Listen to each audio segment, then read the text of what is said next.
Welcome to the show called Let's Talk Homeschool, brought to you by Apologia Educational Ministries. This is the show where we talk about everything homeschooling, the who, what, when, where, why, and how. We want to affirm and encourage you in the decision to homeschool, challenge and inspire you to take it to new heights, and celebrate everything you get to experience along the way in this adventure of a lifetime. I'm your host, Davis Carman, and our guest today is Rachael Yunis. I want to remind you, our listening audience, that you can now watch us on YouTube. We've been doing this for about a year, or you can continue listening on your favorite podcast app. Okay, Rachael, let's talk homeschool. Welcome to the show. Thanks, Davis. Wonderful to be here. Yeah, it's always good to have you. You're one of our treasured authors of several different titles, and we'll be covering that a little bit. But first, I want to make sure that our audience has a better sense of who you are. So tell us a little bit about your homeschool journey, your family, and give us a little bit of background there, and we'll dive into the subject of science and homeschooling. Okay. I am semi-retired, and my husband is fully retired from NASA. We raised three sons, and our youngest son died when he was 14. So we navigated that through our homeschooling journey. We are foster parents and currently have a little baby who's been with us for over a year now. And we have just always loved being with our kids. Uh, that's really what began our homeschool journey. I mean, from the moment they came into this world, we were attentive and loving and singing and playing, and didn't quite realize that at that point we were homeschooling. So I always joke. At the time, we were living in Florida, and my husband was working at Kennedy Space Center, and Florida had all day kindergarten, every day, all day. And had it been one of those states that had kindergarten for 3 days, my journey might have looked differently. I just could not imagine taking my little boy and sticking him into the school for 5 days a week for an entire day. Yeah. So we just continued on the journey. I didn't even know homeschooling existed until one of my friends said, we should homeschool our kids together. And I was like, is that an option? What is it? I don't even know what that is. Amazingly, I look back about 5 years later, came across her and said, how's it going? And she's like, oh no, there was no way I wouldn't homeschool. And I'm like, oh, I am well into the journey and loving every minute of it. So I credit her too with that. So, it's just the way of life. And once you adjust to that flow, it's a beautiful river to ride. I just, That is so true. And I've known you for a long time, and so I've seen your heart for your kids, for your family, and that's what I'm hearing even in what you're saying. That very early, you had a heart for your kids, and you were paying attention to them as individuals made in the image of God. But as we go through this conversation today, uh, I want to make sure our audience also knows a little bit of the ending before we talk about how we got there, because your oldest sons are working in the science fields today. So tell us a little bit about what they're doing today, and then we'll back up and we'll talk about your homeschool journey and maybe some of the things that led to their own career choices. well, our oldest son is uh, engaged to be married to a wonderful Christian girl. We're so delighted. And he works in the aerospace industry. He has a master's degree in aerospace engineering and works with rockets. He's followed in his father's footsteps.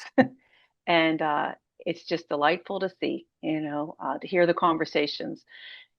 Our next son is a computer science person, and he works, uh, I I don't even understand what he does. He speaks a completely different language, but they are both not just surviving, but they're thriving. And I actually was talking to my younger son this morning, and I said, "Hey, I'm going to be on a podcast about homeschooling.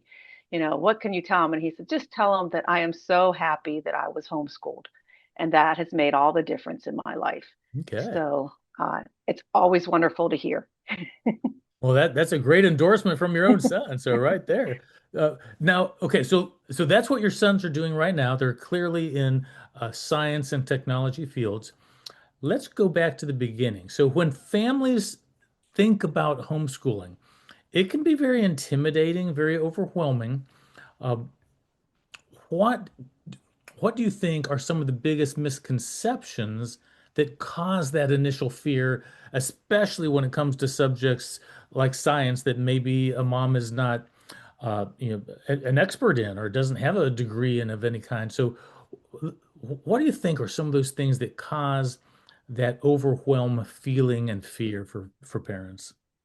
I believe, having talked to all my homeschool friends and our journeys, uh, I think every homeschool parent probably starts off thinking they have to do it alone.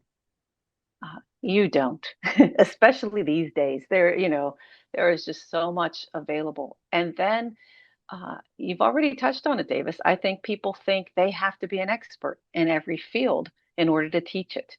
And we're coming at this from a science angle.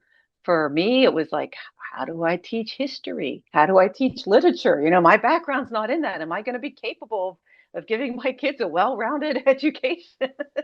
And then I discovered that I didn't have to do it alone and that there were resources out there. And a true story, this is a true story. When we were going into the middle school, high school years, I went to an FPEA convention for the first time. I walked in there, and this was just when cell phones were being invented. uh, I called my husband in tears and I said, they make curriculum. I no longer have to make everything and find everything. I didn't know it was out there. And today, I mean, the resources, the conventions, the podcasts, everything, uh, reach out, find what makes sense for you and find your group, your tribe, and know that there are people that will walk through this whole journey with you and other parents, other co-ops, other live classes, anything that says, I can't teach that class with joy, but I know who does. And and that's all you have to do. You have to be willing to put in the effort to figure out what the schedule is going to be and how it's going to be taught, but you don't have to be the expert in every single subject. No, that's so well said. I mean, I like to say that you can do this and it'll be really good for you and your kids. But as you just said, you don't have to do it alone. There's so many resources, so many people. Once upon a time, we used to say that most people know somebody who homeschools. Now it's almost impossible not to know somebody who homeschools. I mean, there's more homeschoolers than there are private school students. So it's still small relative to traditional schooling options, but it's continuing to grow. Uh, but it also takes a long time. We homeschooled for 26 years. And I like to say 26.2 years because then it's an official marathon. Uh, uh, but early in the beginning, if you're just starting and you look at how it may seem like, oh boy, this is going to be a long journey. How would you encourage, what would you say to parents to help them just slow down and trust the slow, everyday, unseen work of homeschooling, especially when it doesn't seem like you're making progress on a given day, week, or year? Well, it's easy to become overwhelmed. And I think that's when we get in our own heads, when we have a vision. And I think that with homeschooling, if you sit back and you try to see a bigger picture and you know that God is in control and He is the center of everything that we're doing, it's easier to see a bigger picture. I mean, yes, uh, a well planned planner will make your life a lot easier, but having the flexibility to say, uh, today, that's just not going to work. And I'm okay with that. This is life. I mean, there is no other time in life where your child is going to have to answer to every single point. As adults, we adjust our schedule continually. I mean, nowadays, even with GPS, you get stuck in traffic, you're rerouted. Same thing for homeschooling. Trust the journey, reroute, take a different direction. Um, Say, you know what? Ah, I'm just going to stop at the beach and sit here for a while, take a breath. um, and you will see the fruit of it. I mean, homeschooling can be intimidating. We use we use testing to make sure we're teaching our kids the material they need to learn.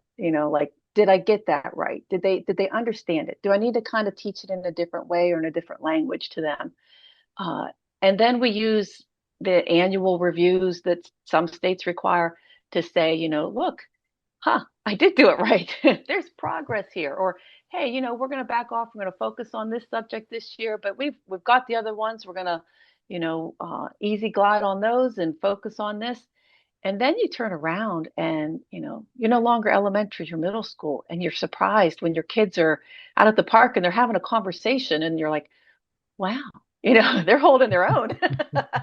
And then they become, high school students and they're doing a great job. And it's just a fantastic journey. And you have to be patient. Right.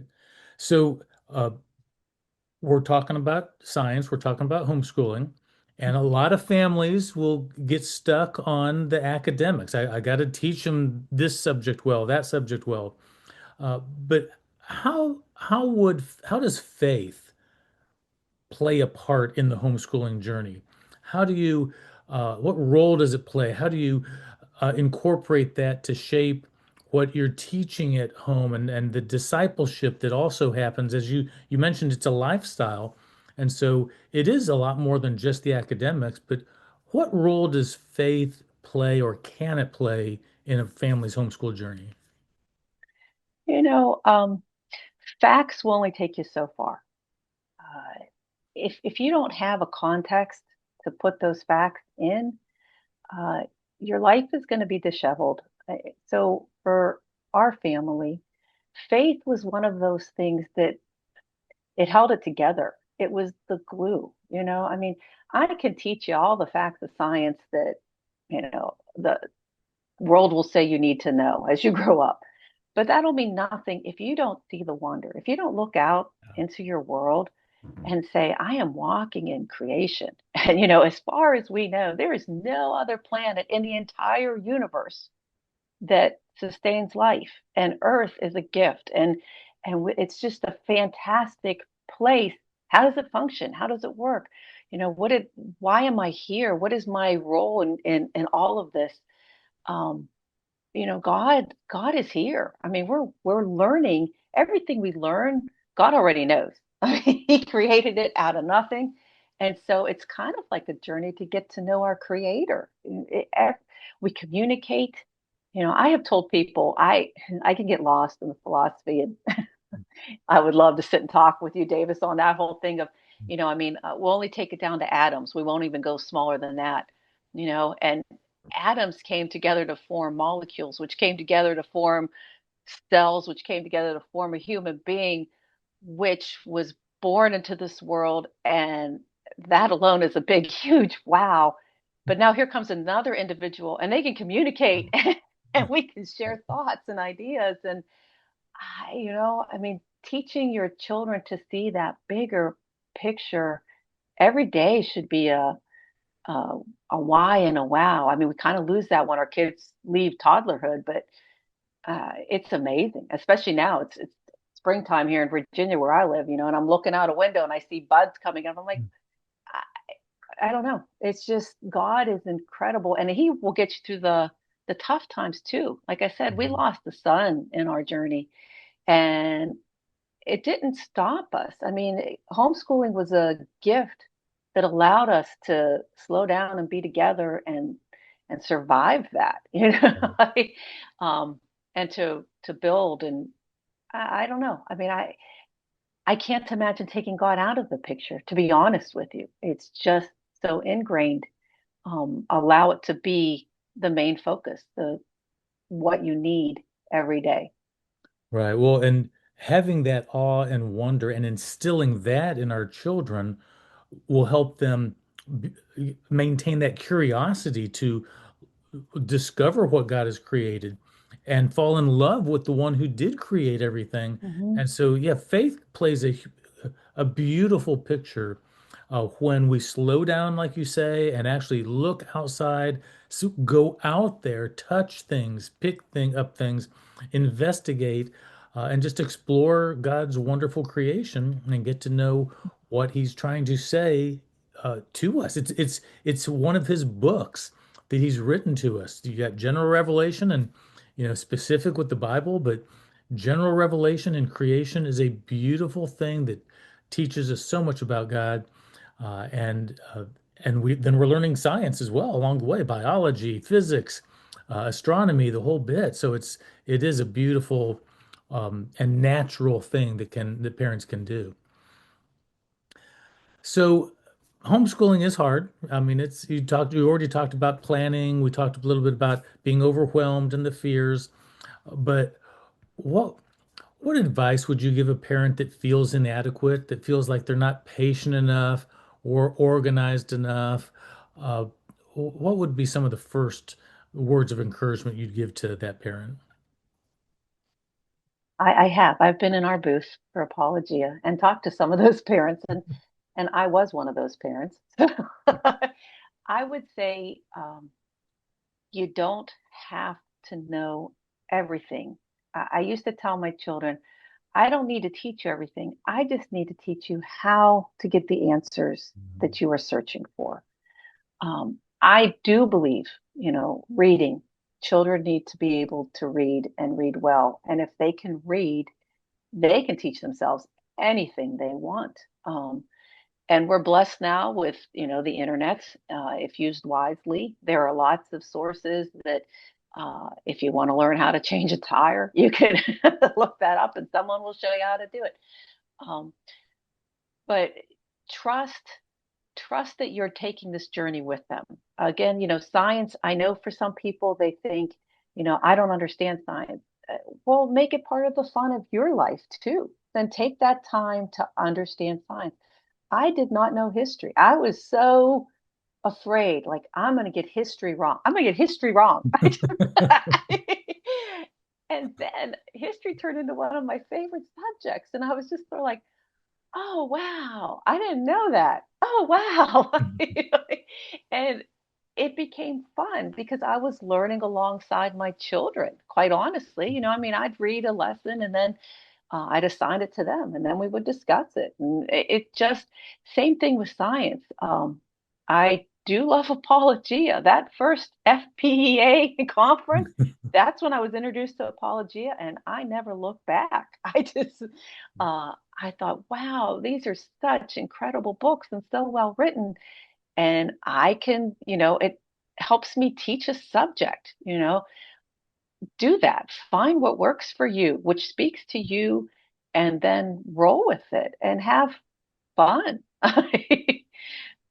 Well, it's so true. So much of our own learning happened as parents when we were teaching our own kids, especially those gaps we had in our own education, Mhm. of which I had plenty, Rachel had plenty, you had your own, and we might be really good at one subject or two, but the amount of learning we were blessed to do as parents, teaching our own kids when we thought it was a weakness, actually turned out to be, as you said, incredibly fun learning with our kids.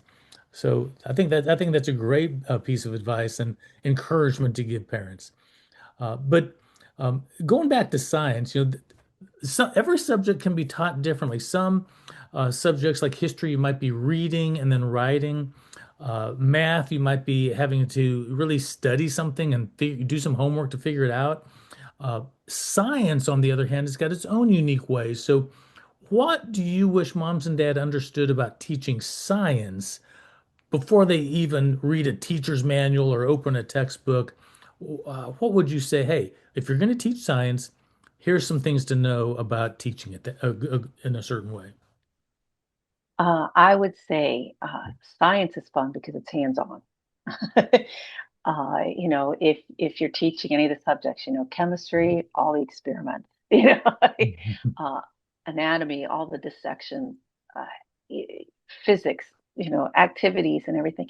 And you can take those out into the real world as well. I mean, you could see science in action everywhere you look. I mean, if you know what you're looking for, it's there and you can find it. So um, I would tell a homeschooling parent who says, I don't know if I can teach science, I'd be like, let your child be wowed.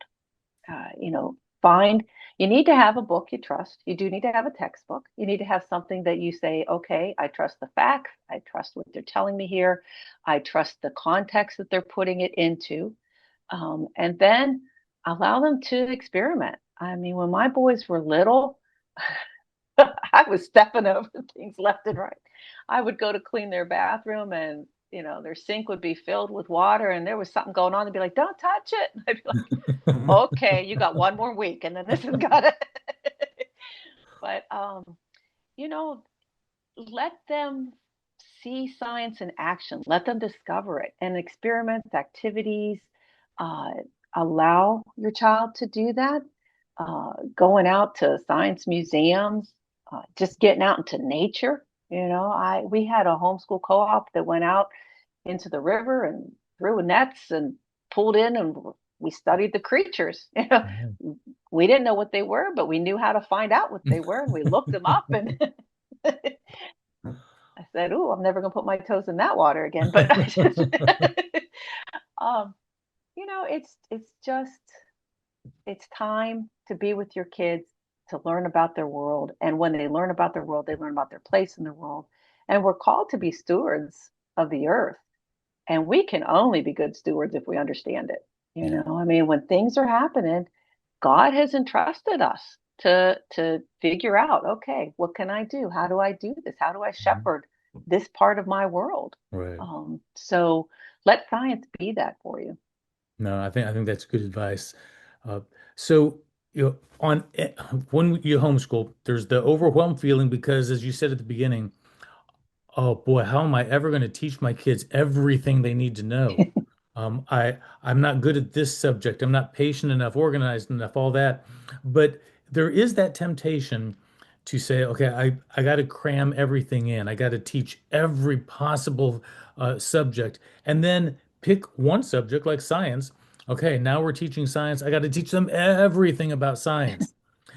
How does a parent how do we help them get off that worry of doing enough experiments, enough lab work, enough reading, enough inside and outside work? Uh, how do we get that right balance, knowing that we're not going to be able to teach them everything? Well, I would start with asking them, do you know everything? And have you survived? Are you alive in this world? Apparently, you don't need to know everything that there is. Uh, and in our homeschool, it was, can I teach it with joy? If I could, and that was an honest question. If I couldn't teach it with joy, Yeah. I would hand it over to my husband.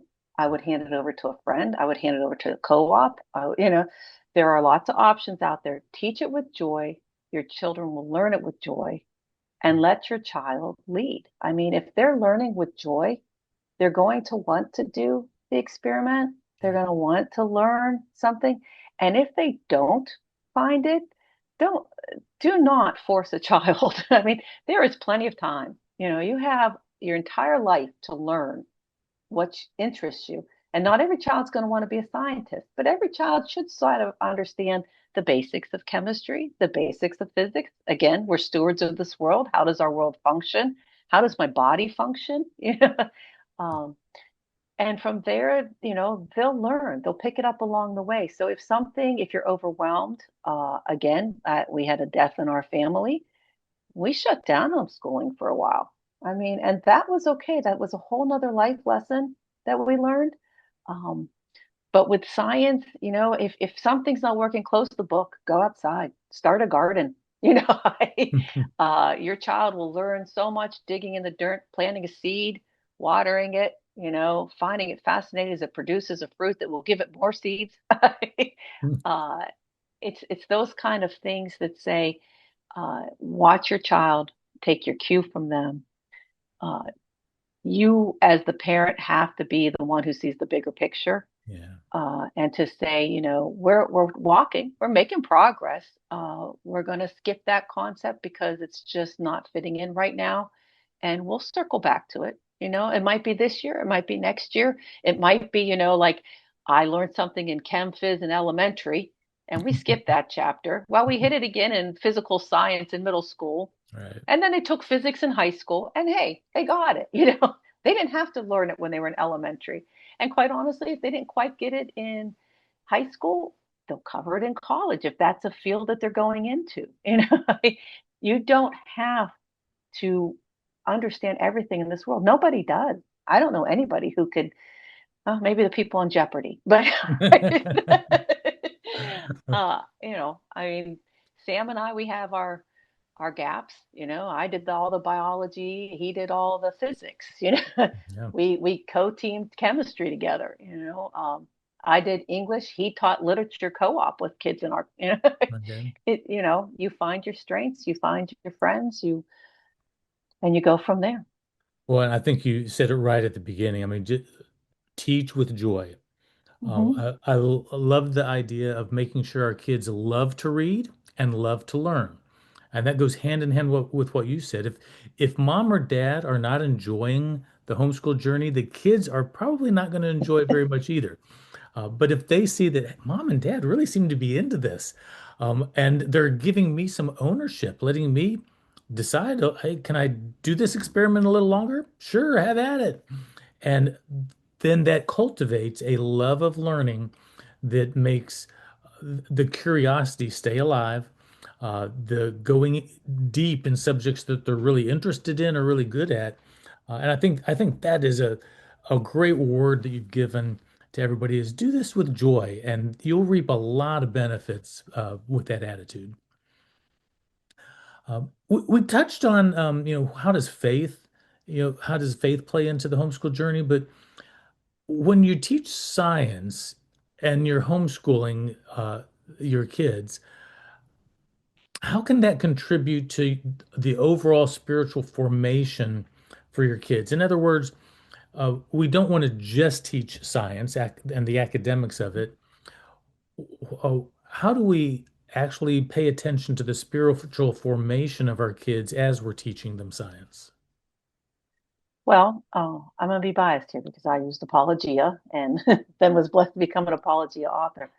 Uh, you know, um, there are lots of times when I am teaching science that I will put down a book and say, that makes me think about this.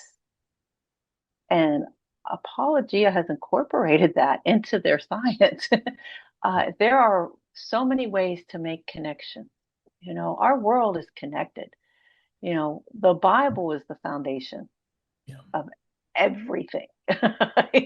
uh, so you read that, and then kids, as they grow, I mean, human beings, they're going to question these. Well, how do I know? Well, why? Well, let me scientifically show you uh, how I can show you science facts of your world that will, you never have to prove the Bible, but will help your faith grow and solidify and build that foundation up for you. Everything, again, I go back to everything that we see in the world was created by God, including us, and sadly, a lot of kids get lost these days because you remove science or you remove God from your curriculum, and all you have are just sort of disconnected facts. yeah, I mean, a bell rings, you pick up, you go to your next subject. A bell rings, you pick up, you go to your next subject. um, the beauty of homeschooling is that God is in everything. And in science, especially, I mean, I think out of all the subjects, science really is a beautiful subject that just shows the awesomeness of our God. I mean, every creature, every plant, the universe. I mean, if you just go outside on a clear night and look up at the stars, I don't know anybody who doesn't say, wow, yeah, and pauses for a moment to say, there's something bigger going on here that I just don't understand. And that's what we need to incorporate in our children.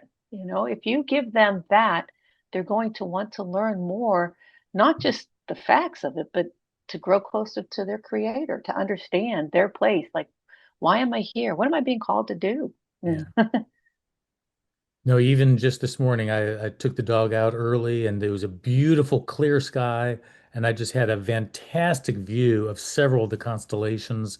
And I was just standing there alone in the quiet with my dog, just kind of Hmm.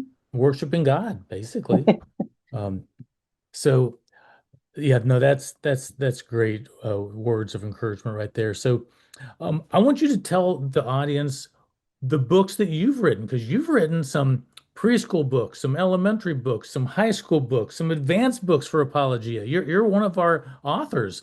So tell people what you've written and especially tie that into how uh, how you see them growing, Apologia curriculum growing with uh, homeschool parents' kids over time. Well, I am blessed to be semi-retired from Apology. I used to be the science director there. So my journey, Davis, as you know, began with me writing a letter to you when I was teaching my kids and we were studying the advanced biology human body. um, I was honored and blessed to become a co-author on that textbook and seeing the beauty of God in talking about the human body and how we were created in his image and likeness was just incredible. Um, and then I became an author for the preschool science textbook for Apologia. And that was a lot of fun to write. I was like, oh, this is what I looked at everything as what would I have loved to have had when my kids were in preschool? So it was sort of going through all of the science and teaching them how to be outside, capturing the moments. It's sort of a companion thing with parents to walk through. It's written as like a book that you read to your students, but there's little icons in it that you stop. And if your child's interested, there's experiments you can do, and it connects to little field trips you can take and all of that. Uh, and recently, the most recent thing is the author of the Exploring Creation with Earth Science. And I wrote that one with my husband. He is a PhD engineer at NASA, has been on so many of them missions to all the planets and everything. And that was a joy. We became so much just researching what we wanted to put into that book. And the God connections came easily. I mean, that was just Yeah. the problem we had with that one was how do we cut what gets cut? I could have written an encyclopedia on on that one. The wow of it all. So that one is trying to take an elementary student um, and looking out into their world and saying, "Oh wow, oh wow, oh wow."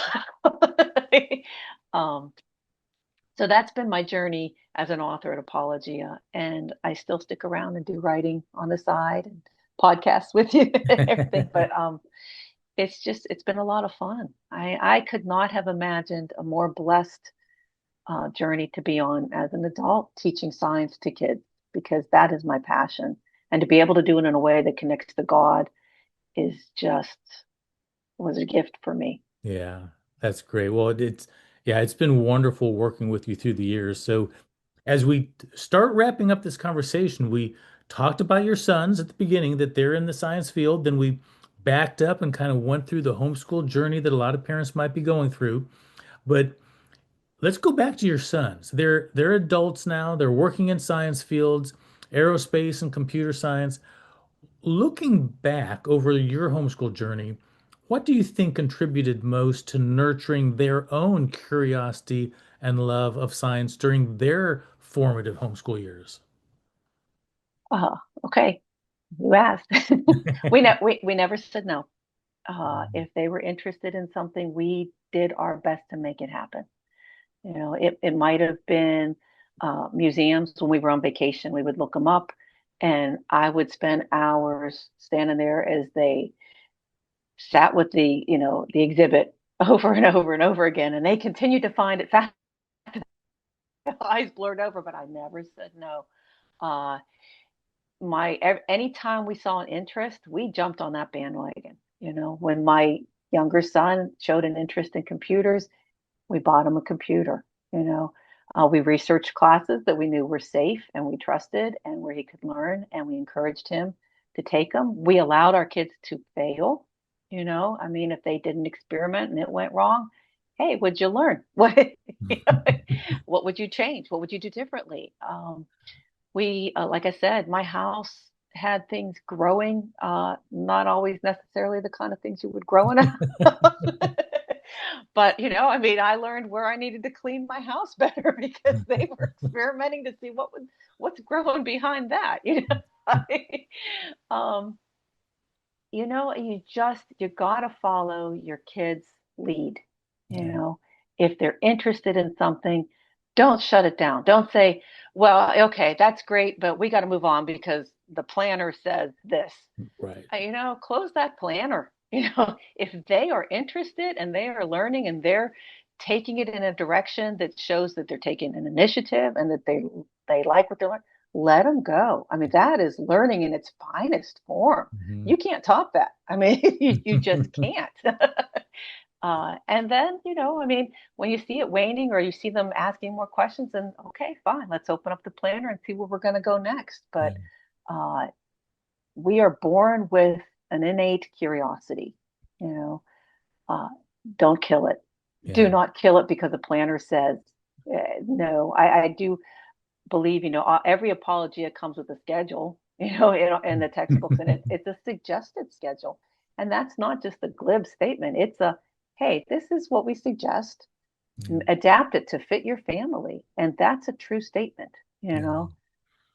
Well, what you're talking about reminds me of a story when our kids were young, and one of my sons said, "Hey, Dad, I want to. Do we have a computer that I can take apart and learn how it works?" And I'm thinking to myself, I'm not going to give you a computer to take apart, son, but we had an older one that was a laptop that we didn't use very much. And I thought, okay, if this one doesn't get put back together right, it's okay.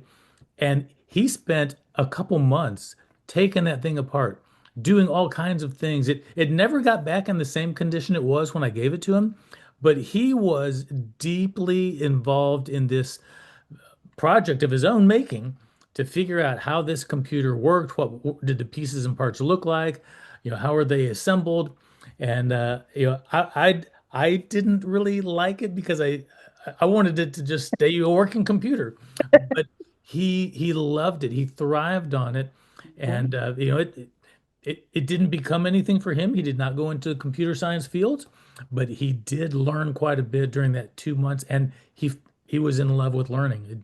It kept that flame alive and burning in terms of the joy of learning. You know, uh, that reminds me of a quick story too, if you don't mind.